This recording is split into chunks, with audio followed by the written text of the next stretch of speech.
Love is a fool's errand, and I am done being a fool. Sing Me Awake by Raine is book one of her Bonded to the Gods series. Published on December 31st, 2024, I received this ebook art copy through the wonderful team of Tales and Teacups because I was part of the release and book tour. A lot happens in this book, not a page is wasted. It starts off really strong, but part of me wonders if it's trying to do too much. Dove, our FMC, is a servant at a temple in Haven, a human settled region.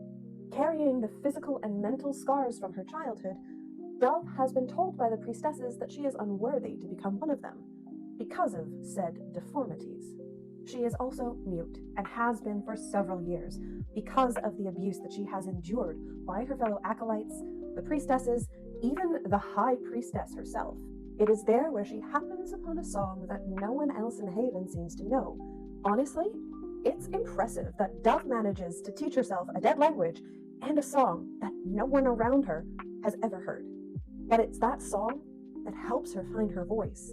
It is what awakens a fire of determination to save her people. So what were some of the things I liked about it? Love a conflict amongst the gods that has the mortals trying to fix their mistakes, because that always ends so well.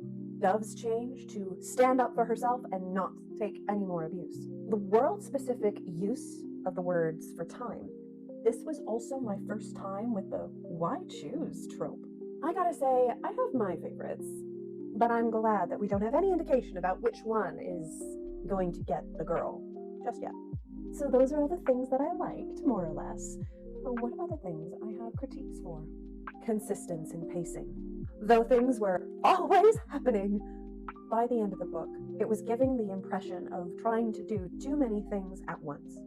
I wonder if the focus was more on trying to include as many tropes as possible, rather than focusing on the plot and seeing where it would lead on its own.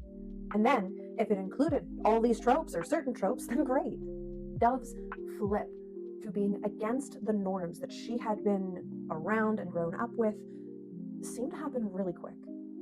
Characterization-wise, it didn't quite stick the landing for me.